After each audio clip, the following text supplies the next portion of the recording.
Nous pensons souvent à aider les autres comme un noble acte, un chemin vers l'accomplissement, un moyen de se sentir connecté au monde qui nous entoure. Mais que se passe-t-il si l'acte même de donner, de vous étendre, de verser votre âme dans un autre, est le même acte qui érode silencieusement votre essence?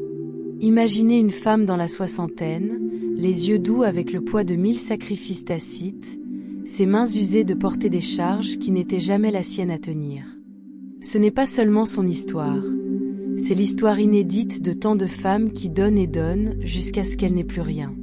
Dans ce voyage, nous démêlerons les 10 façons inattendues pour aider les autres puissent dévorer tranquillement votre esprit, vous laissant épuiser, vide et remettre en question votre but même.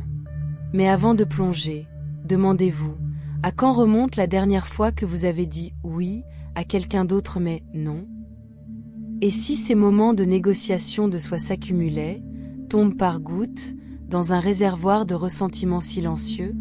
Vous êtes dans Compagnon Zen, où le pouvoir d'intention crée des possibilités illimitées. Avant de poursuivre ce voyage transformateur, respirez profondément et centrez-vous. Si vous trouvez de la valeur dans ce message, montrez votre soutien en aimant cette vidéo et en vous abonnant à notre chaîne.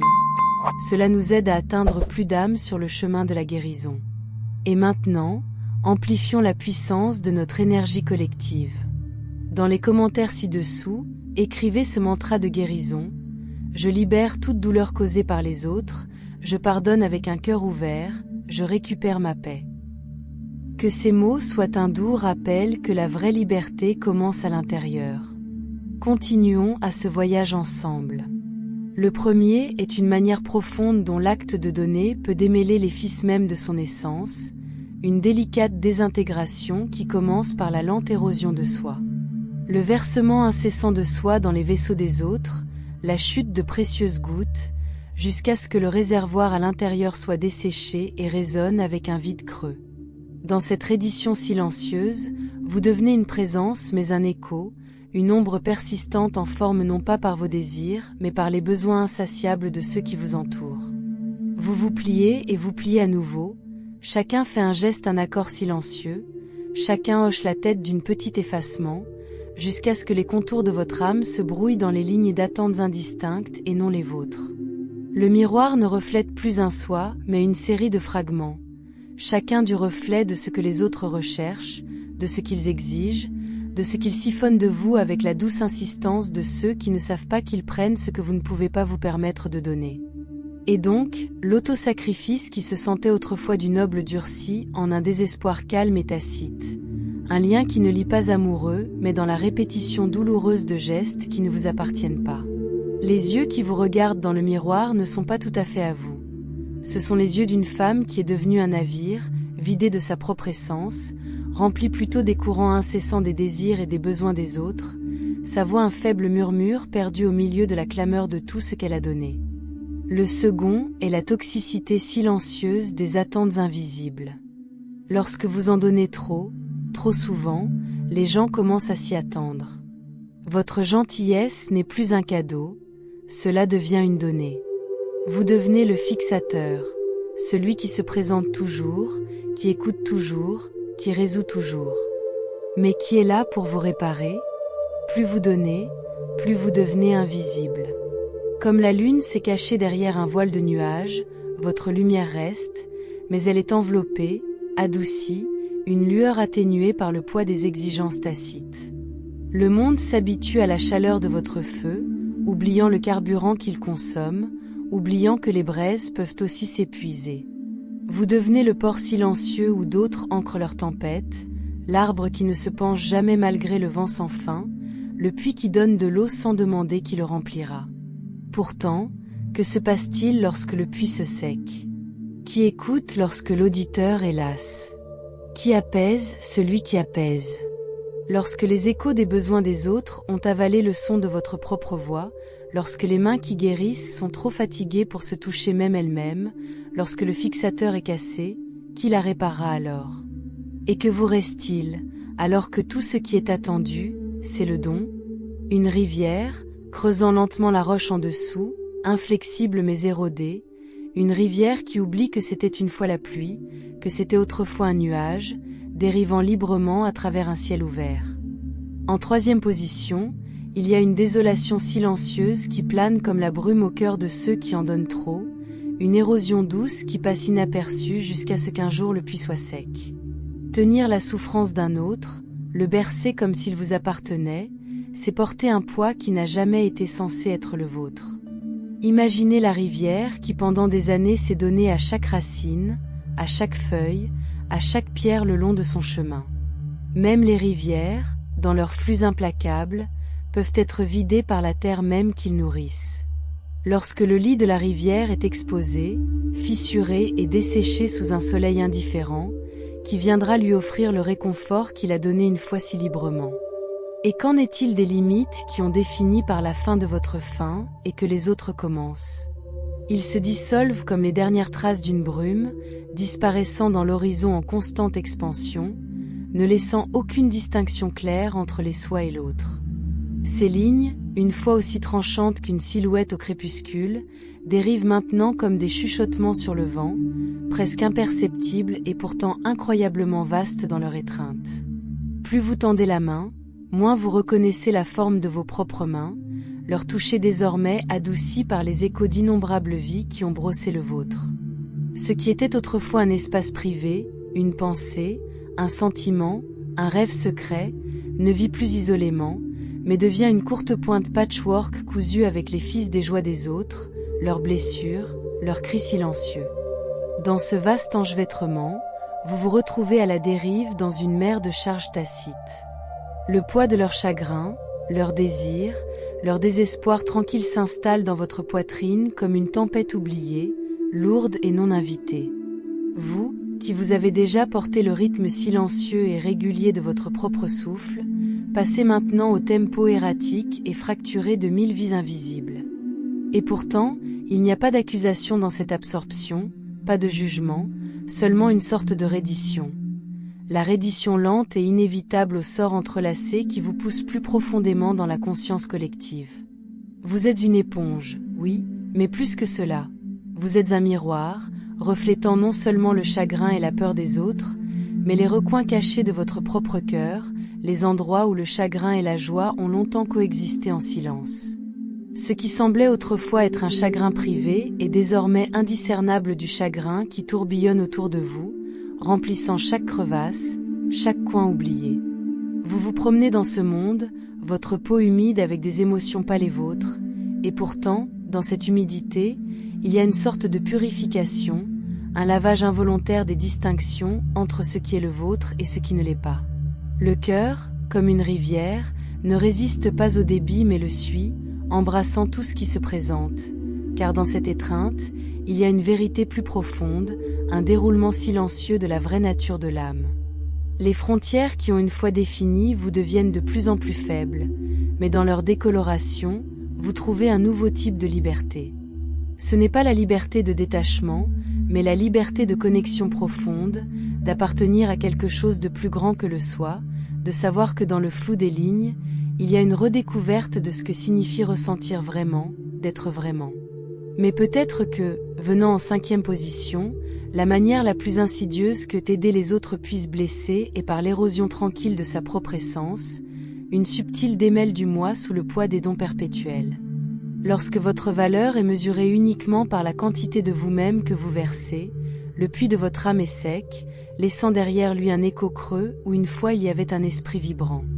Vous devenez un martyr sans cause, une bougie brûlant aux deux extrémités, une lumière qui se décolle tout en illuminant le chemin pour les autres. Dans cette offre incessante, vous oubliez le goût de vos propres désirs, l'odeur de vos propres rêves. Vos mains, toujours tendues pour guérir et pour tenir, deviennent vides de ce qu'ils portaient autrefois. Vous dérivez comme une feuille sans attache, emportée par les vents des besoins des autres, vos propres racines se sont coupées de la terre qui vous nourrissent autrefois. Et dans les heures calmes, lorsque le monde est immobile et que le silence se rapproche, vous entendez le mur doux de votre propre cœur négligé, chuchotant toutes les choses que vous avez laissées dans votre quête incessante pour être suffisante. La 6e façon, un équilibre délicat entre la générosité et le piège subtil de la dépendance, une danse complexe où la frontière entre offrir une main d'aide et attacher involontairement une autre âme devient floue. Dans des moments de compassion, il y a une tentation de croire qu'en résolvant les difficultés des autres, nous les soulevons. Pourtant, l'acte même de sauvetage constant peut, à l'insu de nous, construire des chaînes invisibles autour de nous et d'eux. Comme un ruisseau doux, l'eau s'écoule à l'infini, mais ceux qui en boivent sans apprendre à rassembler le leur se retrouveront un jour desséchés, alors que la rivière sèche de la négligence. Ce qui était censé responsabiliser a plutôt caillé lentement dans une dépendance. Un accord tacite où votre rôle devient un sauveur perpétuel, un rôle qui commence à drainer l'essence même de votre propre être. La liberté de choix, une fois un cadeau partagé, devient un souvenir. Au lieu de cela, la danse devient un cycle, une boucle sans répit, où chaque étape, bien que prise avec de bonnes intentions, conduit à la fois à une fatigue plus profonde. Ensuite, il y a le domaine ombragé de la manipulation émotionnelle, où la gentillesse n'est pas rencontrée avec gratitude, mais est saisie comme une marchandise pour être thésaurisée. Ici, les subtilités de la culpabilité, tissées de fils de louange et de coercition voilée, séduisent l'esprit en croyant que sa valeur n'est pas innée, mais mesurée par la rivière sans fin d'actes déversés dans la vie des autres. Les échelles sont en faveur de ceux qui prospèrent sur la générosité des autres, le tordant en un lien où chaque acte de gentillesse devient une monnaie pour leur contrôle. Comme une fleur qui fleurit pour le plaisir du soleil, on oublie que la vraie chaleur réside à l'intérieur, pas dans la portée de la main d'un autre. Chaque geste d'amour, lorsqu'il n'est pas réciproque ou apprécié, devient une abandon silencieuse d'autonomie. Et donc, vous donnez. Vous donnez à nouveau. Et avec chaque offre, vous vous diminuez, jusqu'à ce que le puits soit sec, et le soi qui était autrefois entier n'est qu'un écho creux de ce qu'il était autrefois, tout pour être vu, être nécessaire, être aimé. Mais dans ce paradoxe, plus vous donnez, moins il vous reste à donner. La 7e façon, dans les coins calmes de l'âme, où la lumière de l'autoréflexion trouve rarement son chemin, l'acte d'aider les autres, bien que noble, peut progressivement tisser une tapisserie de mal.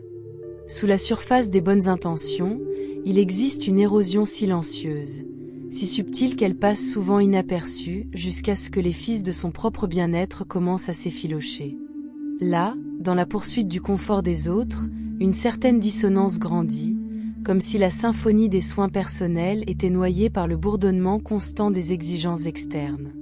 Plus on s'étend vers l'extérieur, plus on dérive du noyau, et dans cette dérive silencieuse, quelque chose d'essentiel est laissé pour compte, forgotant, non jumelé, sans nom. La joie qui jaillit autrefois des profondeurs de son propre cœur devient un écho, et la chaleur de ses propres embrasses un souvenir lointain. La danse des dons, si gracieuse dans son rythme, devient une boucle sans fin, où la réception n'est qu'une étape oubliée, et l'acte d'autosoin, autrefois si naturel, est maintenant étranger. Les mains qui détenaient autrefois leurs propres rêves sont maintenant occupées à bercer les besoins des autres, jusqu'à ce qu'ils aussi deviennent las et creux. Et puis, il y a la guerre silencieuse menée dans le cœur, la suppression des émotions, une trahison tranquille du désir de l'âme à être entendue. Dans le fait d'être un pilier constant pour les autres, la tempête intérieure est souvent ignorée, étouffée sous le poids des désirs inexprimés, des frustrations tacites et du chagrin non reconnu. Ses propres émotions, autrefois libres de couler comme une rivière, sont endiguées par la pression implacable des attentes externes, jusqu'à ce qu'elles deviennent un flot de rage silencieuse, un chagrin tranquille qui gonfle dans les profondeurs de la poitrine. Ces émotions supprimées, bien que invisibles par le monde extérieur, appuient comme une main invisible sur le cœur, laissant une pour ressentir un certain curot, un sentiment de déconnexion de l'essence même de qui ils sont. Le cœur, autrefois plein et expansif, devient une caverne, faisant écho aux cris silencieux des besoins non satisfaits, désirs totis. Au fil du temps, cette tempête silencieuse à l'intérieur se renforce, plus insistante, jusqu'à ce qu'elle ne puisse plus être ignorée. Et face à tout, on se demande, dans la poursuite d'aider les autres, ou à l'aide pour l'autodisparaître. Deuxièmement pour durer, comme une rivière, coule tranquillement, glissant à travers nos doigts avec une grâce à la fois belle et obsédante. Chaque instant, une goutte dans un courant sans fin, porte avec lui le poids des choix que nous faisons. L'art délicat de dire oui à un autre, à leurs besoins, leurs désirs, est une reddition tranquille. Avec chaque mot, une bonne affaire est frappée, un oui au monde à l'extérieur et un non à la voix calme à l'intérieur. Combien d'heures, comme les pierres oubliées, se glissent dans les profondeurs des jours qui nous transportent plus loin de nous-mêmes. Les jours s'étendent, ininterrompus, comme si le tissu du temps lui-même était tissé avec les fils des attentes des autres, et nous, les tisserands silencieux, oublions le modèle de notre propre cœur. Les rêves qui brillaient autrefois brillamment, comme les étoiles dans la vaste nuit de possibilités, deviennent un gradateur à chaque sacrifice, à chaque déplacement de concentration. Ce sont les chuchotements d'un moi oublié, enterré sous le poids de l'amour, de la responsabilité et de l'obligation. Le chemin autrefois si clairement marqué de l'espoir, du but et de la joie de la découverte s'estompe maintenant dans le brouillard de la routine. Là, dans cette brume, l'esprit ne voit plus l'horizon lointain, les endroits où l'âme rêvait autrefois d'errer. Et pourtant, dans les recoins silencieux de l'esprit, un doux émouvant reste, un écho de soi qui brûlait autrefois de désir, avec le frisson de devenir. Il n'est pas perdu, il attend, patient et immobile. Dans les coins oubliés, où le monde n'a pas de revendication, il y a un chemin, un enroulement et doux, où chaque étape franchie est un pas de plus en plus de la rappel. Mais à quelle fréquence une pause, dans la rafale des demandes de la vie, de demander « Qu'en est-il de l'âme qui aspirait autrefois à plus que de la simple survie ? Qu'en est-il de la voix qui a demandé « Quel est mon but, ma joie, ma vérité ?» Car dans l'art délicat de dire non aux autres, nous ne rejetons pas le monde, mais embrassant le oui, sacré et calme pour nous-mêmes. C'est un acte de remise en état, un retour sur les rives de qui nous sommes, où les eaux du temps n'érodaient plus mais nourrissent, nourrissant les racines de ce que nous rêvions autrefois, de qui nous nous imaginions autrefois. Le dernier mezin est une illusion tranquille qui s'installe au cœur de ceux qui passent leur journée à s'occuper des besoins des autres, un murmure doux et séduisant qui parle de pouvoir, d'être celui qui détient les fils qui tissent la vie de ceux qui l'entourent. C'est l'illusion du contrôle, la croyance que par le sacrifice, par des dons sans fin, on peut plier le flux de destin à sa volonté, peut diriger le cours d'une vie d'une autre avec une main régulière.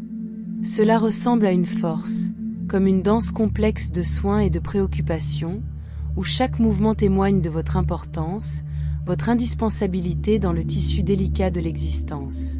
Et pendant un certain temps, il est facile de confondre ce délicat web pour quelque chose de solide, quelque chose de permanent, quelque chose de réel.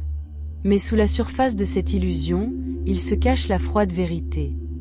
La vérité que peu importe combien vous donnez, combien vous sacrifiez, à quel point votre amour est profond, le sort des autres est une rivière qui ne peut pas être redirigée. Il coule comme il le fera, sculptant son propre chemin, indifférent aux mains qui essaient de la façonner. Là, au bord de l'eau, vous vous tenez, ne vous en tenant que la mémoire de vos tentatives, vos illusions de contrôle, alors qu'elles glissent à travers votre prise comme du sable, glissant inexorablement à travers les espaces entre vos doigts. Et lorsque la marée de la réalité vient s'écraser, comme elle le fait toujours, il n'y a pas de mal au son, le crash net et brisé d'une illusion se sépare. Les pièces se dispersent, et dans leur sillage, il n'y a que du silence, un silence profond et lourd, rempli du poids des vérités tacites. Le pouvoir que vous ressentiez autrefois, le sentiment d'être nécessaire, d'être celui qui pourrait tout tenir ensemble, s'évapore comme la brume à l'aube de la compréhension. Et ce qui reste, c'est un paysage d'attente brisée, les restes dentelés de ce que vous pensiez pouvoir contrôler. Le cœur, une fois si sûr de sa place dans le monde, est laissé aérer, remettant en question sa valeur, remettant en question le but de tous les dons, toutes les sacrifications. Et pourtant, dans cette désolation tranquille, il y a un étrange type de sagesse, le genre qui ne peut naître que de la perte, la compréhension que le vrai pouvoir ne consiste pas à contrôler le sort des autres, mais dans la capacité de lâcher prise, de se rendre au flux de la vie, de faire confiance à ce que, à la fin, la seule chose qui s'est vraiment à notre emprise est la respiration que nous prenons, le sol que nous nous soutenons, et le silencieux, le déshabillable sachant que, même dans le sillage des illusions, et le silencieux, le désinvolte, sachant que, même dans le réveil, nous nous soutenons, et le silencieux, le déshabillable sachant que, même dans le réveil, nous nous soutenons, et le calme, le désinvolte, sachant que, même dans le réveil, nous restons sur les illusions, et les illusions silencieuses. Dans le dernier chapitre de cette odyssée silencieuse, un appel augmente, doux mais persistant, pour récupérer ce qui est uniquement le vôtre, votre voix, votre espace, votre essence. Car dans la symphonie silencieuse de la vie, nous devenons souvent tellement à l'écoute des besoins des autres que nous perdons la mélodie de notre propre rythme cardiaque. Chaque note de cette découverte de soi résonne avec une tendresse, un doux déploiement de l'âme, invitant à redécouvrir les contours des frontières personnelles qui peuvent avoir disparu au fil du temps, comme des chuchotements délicats sur une rafale de vent. Pour reconstruire ces limites, ce n'est pas vous dégager, mais élaborer un sanctuaire où le soi est honoré, où le rythme de vos besoins danse librement dans la chorégraphie plus large de l'existence. Il n'y a aucune honte à définir où se termine votre esprit et où commence un autre. Ce n'est pas un acte d'égoïsme mais de révérence pour la vie en vous, une vie qui, lorsqu'elle est autorisée à s'épanouir, renverse sa beauté sur le monde d'une manière qu'aucun sacrifice ne pourrait jamais espérer égaler. Vous devez reconnaître que l'espace que vous occupez est sacré, une toile sur laquelle votre âme peint son moi le plus vrai, libre de l'ombre de l'obligation. Et puis il y a la voix. À quelle fréquence a-t-il été ramolli, étouffé ou même réduit au silence par le poids de ce qui était attendu? Dans le mur de la responsabilité, il devient facile d'oublier le pouvoir des mots qui résonnent avec la résonance des véritables désirs du cœur.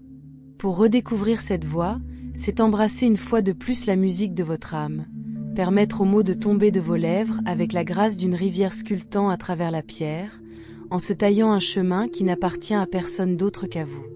La langue de votre âme n'est pas une des excuses ou des compromis, mais de l'affirmation, une reconnaissance inébranlable de votre valeur, une déclaration de votre être douce mais incassable. Dire « non » est un art, celui qui transcende la négation simple, devenant une affirmation de l'autorespect. Ce n'est pas un refus du monde, mais plutôt une étreinte ferme de vos propres besoins, une déclaration tendre mais forte qui pour vous offrir pleinement aux autres, vous devez d'abord vous offrir à vous. Dire « non » sans culpabilité, c'est se tenir dans la chaleur de votre propre présence, ne ressentir aucune honte à choisir votre paix par rapport à la demande d'un autre. C'est une remise en état de votre espace sacré, un retour à l'immobilité à l'intérieur, où vous êtes assez simplement comme vous êtes, sans avoir besoin de donner plus que votre esprit ne peut supporter. C'est dans ces moments, ces refus silencieux, que vous récupérez l'autorité de votre vie, non pas comme une mesure d'égoïsme, mais comme un acte d'autopréservation profonde et aimante. Et dans ce voyage, il y a une vérité qui murmure à chaque étape, une vérité qui nous dit que d'aider les autres ne doit pas avoir lieu au détriment de l'abandon. Car donner soi-même, c'est être enraciné dans la conscience de soi, une source qui, nouée, déborde non pas dans l'épuisement, mais en abondance. Aider les autres est une symphonie jouée avec la pleine connaissance de votre valeur, vos propres limites, votre propre beauté et de ce lieu de plénitude, vous pouvez étendre la gentillesse sans épuisement, amour sans effacement et compassion sans sacrifice. Dans l'équilibre de soi et de l'autre, vous constatez que l'offrande de votre esprit devient un acte d'échange mutuel, une danse où aucune des parties n'est laissée ou diminution. Ainsi, le chemin vers la redécouvrir votre voix, vos limites et la grâce d'un non paisible n'est pas une dureté ou une privation. C'est un retour à l'art sacré d'être, de savoir quand rester ferme, quand se plier avec le vent et quand s'élever au-dessus du bruit. Et dans ce rythme, vous trouverez non seulement votre pouvoir, mais votre paix. Merci beaucoup d'avoir pris le temps de regarder et de se connecter avec nous aujourd'hui. Votre présence ici est un cadeau, et nous sommes vraiment reconnaissants de votre soutien. Si ce contenu a résonné avec vous, veuillez envisager d'aimer cette vidéo, de vous abonner à notre chaîne et de partager vos réflexions dans les commentaires ci-dessous. Continuons à grandir et à guérir ensemble. Je libère toute douleur causée par les autres, je pardonne avec un cœur ouvert, je récupère ma paix.